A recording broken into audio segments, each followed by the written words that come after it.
The Las Vegas Raiders will apparently host quarterback Jalen Milroe, and I want to talk about what this means for the Raiders and why they might even be willing to host this guy.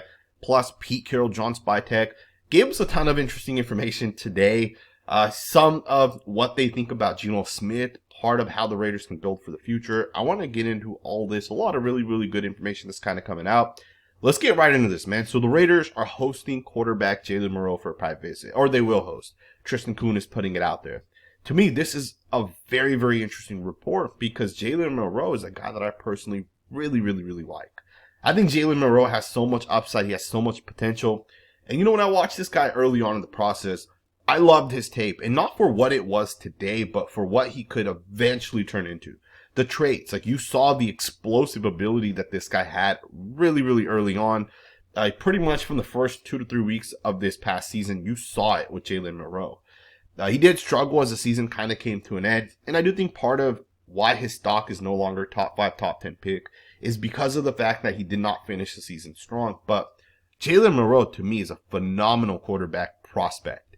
And I think if he can get into a scheme and system that can potentially let him develop, it's a scheme and system he's not going to get pushed too much into. The traits and the upside is there. And for the Raiders to bring him in for a private visit, I'm not surprised to hear this or to see this. All right, John Spytek, Pete Carroll are not, these are not dumb head coach and general managers, right? These are guys that are very smart that understand, we can try to win now. We can try to win a Super Bowl today. Geno Smith's 35 years old, but that's not going to last forever. We need another Geno Smith down the line. And we need a guy we can actually develop and mold into kind of what we want. And, you always want to start this process as soon as possible where you can develop a guy. Josh McDaniels tried it with Aiden O'Connell. Obviously, we drafted him in the 4th round. Aiden O'Connell's an okay quarterback, but I don't think this regime is going to want to keep him for developmental purposes. But a guy like Jalen Milroe can make a ton of sense. Getting back to that tape, when I watched this guy's tape, you saw the quickness, you saw the speed, you saw the explosiveness. Jalen Milroe reminded me of like a guy that's kind of mixed with Lamar Jackson and Jalen Hurts. I think he's a lot more athletic than Jalen Hurts. Maybe not as athletic as Lamar, but like he's right there, right? And the thing with Lamar Jackson when he came in is, I watched Lamar Jackson in the NFL his rookie year. I think he played like 7-8 games to end that season. And I said, this guy's garbage. This guy's never going to work out in the NFL. And even in his second year, he really wasn't that good. But as year 3, 4, and 5 kind of came along, Lamar Jackson just developed. And the Ravens have a great organization. They built around Lamar Jackson's talent. And they did a really, really good job just kind of making it work with Lamar. And he's always just developed. And now I think Lamar Jackson's a top 7 or 8 quarterback in the NFL. I think Jalen Milroe has that type of ceiling. He's not going to be a great quarterback day one. I'd say that he has an even more developmental curve than Lamar had. Specifically as a passer, right? I think he does struggle sometimes reading coverages downfield. But I do think that if the Raiders are able to run the ball well, if the Raiders are able to let this guy sit for 2 to 3 years, which I think would be the natural curve for him anyways, given that Geno Smith's going to be here for a couple of years. And we do have an update on Geno Smith, which we'll get into in a second. But bringing in Jalen Milroe and potentially letting this guy develop, this guy's a 4'3", 40-yard guy, right? At least that's what some people said he essentially ran at his pro day. To me, this could be absolutely massive. Now, you're not taking him in the 1st round, obviously. I think you will have to take him in the 2nd round. I think some team will end up grabbing him. Maybe 3rd round, right? There's a chance he ends up falling, but I don't think he will. I think his upside's massive. And if you ask me, would you rather have Shedeur Sanders with the 6th overall pick or Jalen Milroe with like the 50th overall pick? I think some teams would pick Jalen Milroe over Shedeur Sanders. Yes, Jalen Milroe isn't great right now when it comes to being able to read coverages, but that's something you can develop, right? That's something you can teach a guy, right? That's something that a guy just kind of naturally gets better at. And Jalen Milroe, his best football is still in front of him, right? He's only started for 2 years. I think he has a ton of upside and potential. You can't teach that athletic ability that this guy has. Jordan Schultz also put out a really interesting tweet. He said he spoke with an NFL assistant general manager about Milroe, and the manager said that he's one of the most intriguing guys in the entire draft. There's a narrative that he's just a running quarterback that's way off. His deep ball can be a major weapon at the next level. I've watched him a lot. He's very capable in the pocket and carves up zone defense as well. That's a lot to work with, and I like this kid. This general manager makes a really good point. When I watch his tape, the athletic profile's there, right? You already can tell this guy can run away from cornerbacks. That's how fast he is and quick he is. But the thing with Jalen Milore is he does have a really, really good deep ball, right? He can definitely push the ball downfield. He does a pretty good job against zone coverage, but I will say, college zone coverage is different than NFL zone coverage. In the NFL, you're not playing on one hash or the other, so the field shrinks because of that. And on top of that, players are a lot faster and quicker. You're playing against guys that are in the NFL, not guys that are in college that will never make the NFL. So that does make a big difference. You got to be a lot quicker with your reads. So he will struggle as he gets into the NFL. But again, it's things you develop, right? And then on top of that, if you have good players around you, if you have a good wide receiver, a good tight end like Brock Bowers, maybe a good run game, a good offensive line, that allows a guy to actually be a good football player. And again, I think for the Raiders, Jalen Milroe to kind of sit and learn. We saw Geno Smith kind of go through this where he didn't play for like 5-6 years, or at least he wasn't the guy for multiple years.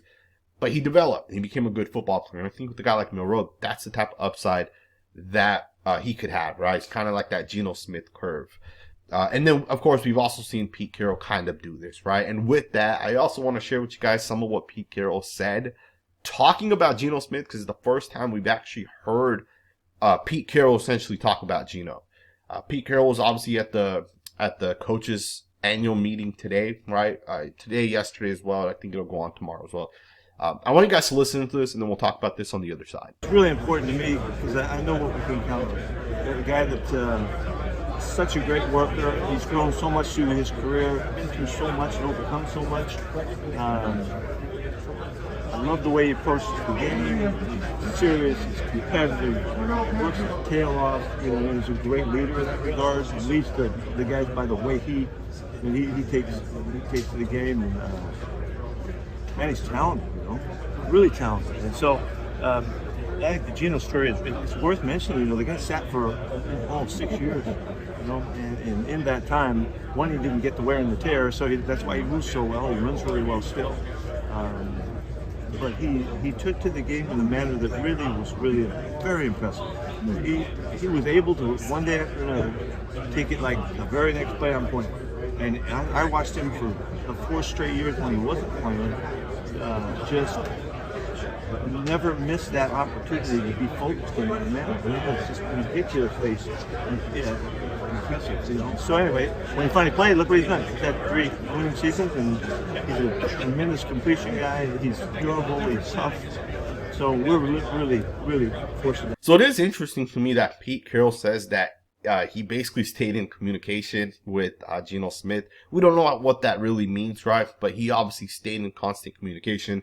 And as soon as the reports came out that Geno Smith's available, this guy was basically all over it.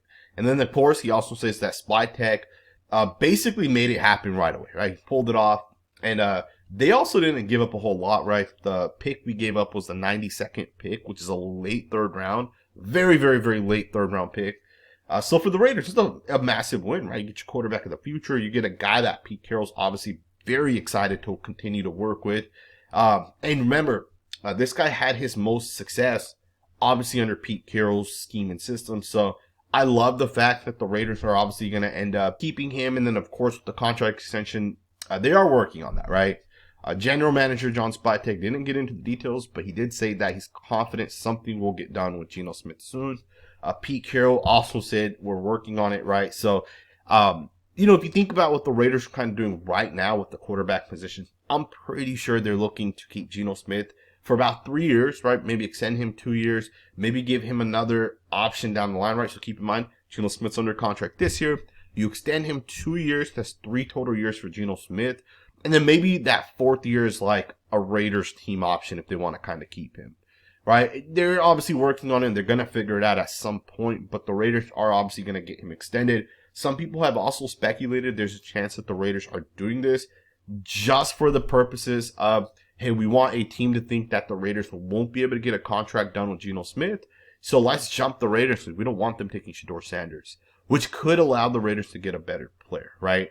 If the Raiders don't lock in Geno Smith, even a team like the Giants or, one of these other teams could feel like, hey, we need to draft that quarterback, right? The number 1 quarterback, Cam Ward's off the board. The Titans took him. We can wait till our 2nd round pick, but if the Raiders haven't locked in Geno, maybe we should just take Shedeur with this pick. again, that could allow a better prospect to potentially fall down to the Raiders. I do expect this extension to happen, but I'm not gonna. If I'm a betting man, or if I'm guessing, I should say, I'm gonna guess that this happens after the draft, right? I don't know. I think it just makes sense for the Raiders not to do it right now and just kind of leave it out there up in the air, right? Let the speculation build a little bit. It could make a team feel a little bit of pressure. Vic Tafer also put out another interesting tweet. This was some details from his chat with John Spytek. He said the Raiders, and this is what John Spytek said, right? John Spytek said the Raiders are looking at 4 guys competing for the 2 starting guard spots: Paris Johnson, Dylan Parham, Alex Kappa, and Jordan Meredith. And the 3 guys, other than Kappa, will compete for the center job. So basically, Paris Johnson, Dylan Parham, and Jordan Meredith. So those 3 guys will compete for the center job. But then the other 4 guys will compete for the 2 starting guards position. Now, this is interesting because the Raiders brought in Charles Grant this past week, and Will Campbell as well, or at least they have those guys scheduled for a visit. So if the Raiders are 100% sure these 4 guys will compete for the 2 starting jobs, as well as the center position, what's the point of bringing in Will Campbell and Charles Grant? To me, that's interesting because both guys, to me, are projected as guards in the NFL. But I could definitely see Grant playing tackle as well, right? I think he has super, super long arms. It's an interesting thought to have because, I'm pretty sure Jax Powers-Johnson is going to be your starting center. And then I'm pretty sure Alex Kappa and Dylan Parham will end up being your 2 guards. But I was also, with those reports, thinking maybe the Raiders try getting one of those guys in the second round, right? Will Campbell or Grant, if they're available in the second round.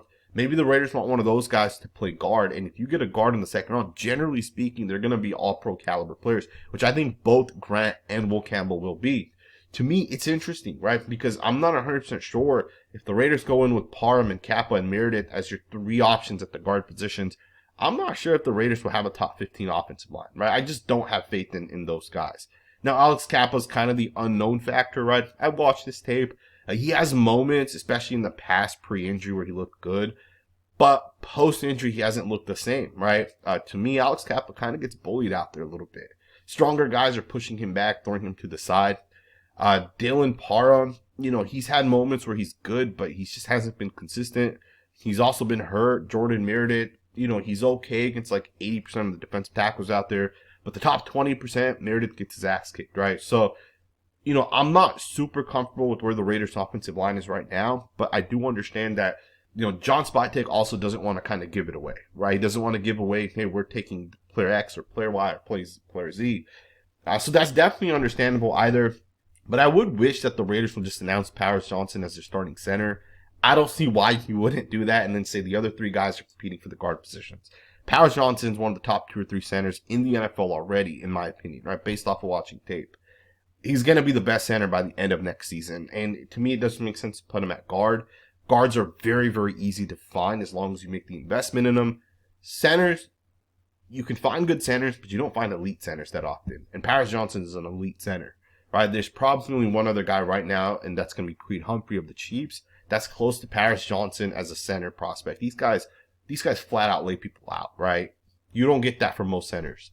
John Spytek also gave us one other update. Spytek said they are looking at a couple of guys in free agency at wide receiver. He also said the draft class is good. He said that Hunter Renfrow was in just for a visit to see how he is. Spytek said he's in a good spot, basically looking at all of their options. John Spytek talked a little bit about Hunter Renfrow. It didn't seem to me like the Raiders were actually interested in him. It just seemed like they wanted to just give him a visit, him a potential look. Given the fact that he was, with the Raiders at one point, at least that kind of raises, other teams' interest, right? If the Raiders are interested in Hunter Renfrow, maybe another team might want to visit with him as well. The Panthers obviously took a visit with Hunter Renfrow in the past. And of course, the Raiders did as well. So we'll see if he can land himself a job. I did find it interesting that John Spytek said that the Raiders are looking at a couple of guys in free agency at wide receiver, as well as the draft classes is good, right? I do think this draft class is legit. I think we're going to get like 5 wide receivers going the first round. And I think we'll probably see like 7 in the top 45 picks. I think it's that type of wide receiver class. But I also think there's some good free agents remaining as well, right? You still have guys like Keenan Allen. Amari Cooper. I think both of those guys could be #1 wide receiver options for the Raiders. And we also have to keep in mind, we do have Brock Bowers. Brock Bowers is, he's a #1 wide receiver option as well, technically. What Keenan Allen does is different than Brock Bowers. Is Keenan Allen's an ex-wide receiver that lines up on the line of scrimmage, and he runs routes, right? He runs the routes across the middle. He's going to run routes where if he's double coverage, he'll be able to find the open window, and he'll take that big hit and he'll make that catch. Amari Cooper is not exactly that, but Amari Cooper is still a good wide receiver. He's a great route runner. He can get open. And when you can get open as a wide receiver, then Brock Bowers will have to do, some of those ex-wide receiver type roles, right? But with Amari Cooper, Brock Bowers, those two guys can go really well off of one another because Cooper can separate, right? So oftentimes he's running great routes to get open. I think he's another guy the Raiders should consider. He will be 31 years old when the season starts, which, I get it. He's up there in age. But if it's like a $10 million contract, I would definitely bring in Amari Cooper. If Cooper can have 750 yards for the Raiders on, let's say, like 70 targets, that's a win. That's a huge win. And I would think that Amari Cooper would probably be our #1 wide receiver at that point, right? Jacoby Myers right there too, but I think Cooper is a much better route runner than Jacoby Myers is. He's a better separator. And I know it didn't work out with the Buffalo Bills, but sometimes a fit just doesn't work out well. The year before, Cooper had like 1,300 yards, so he can still play football, and the Raiders still need a next wide receiver. So I'm not surprised that John Spytek's telling us that the Raiders need an next wide receiver, right? I'm not surprised that that's kind of what we're hearing. The other guys that the Raiders could potentially bring in would be a guy like Tyler Lockett, who has connections with Pete Carroll. I'm not huge on Tyler Lockett, right? He'll be 33 years old when the season starts.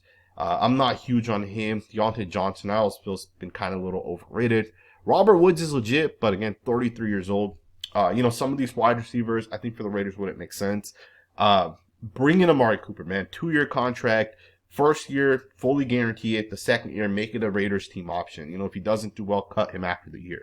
But that would make our team a lot better. And for Geno Smith, that gives him another option.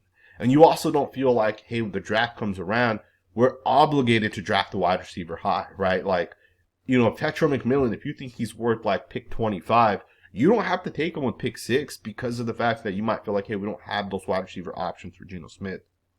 To me, the best thing the Raiders can do is bring in Amari Cooper and go into the draft with no pressure. We don't need to take a wide receiver. We don't need to take a guard. We don't need to take, whatever the position is. I think that'd be the best case scenario for the Raiders, but we'll see what ends up happening, man. I do hope the Raiders are able to figure it out with the wide receiver position. I hope they load up with talented players on offense. Ashton Jeanty, Kyle Williams, Travis Hunter. Bring in the best playmakers in this class. And let's let the quarterback in Geno Smith have those options to be able to potentially get us into the playoffs. Maybe push for a Super Bowl depending on how good the defensive line is. And yes, I will continuously say push for a Super Bowl because I do think the Raiders defensive line could be a difference-making defensive line this year. I think they could be the best defensive line. And we've seen elite D-lines take over games. We've seen it happen multiple times. It happened just this past Super Bowl where the Eagles' defensive line kind of helped get them to the Super Bowl, and then they crushed the Chiefs' offensive line, right? They got after Patrick Mahomes so consistently. But we'll see what ends up happening, right? But I am excited for the Raiders. There's a lot of potential and upside. I want to know what you guys think, man. Drop a comment down in the comments below. Thumbs up, subscribe, and I will see you guys next time with another video.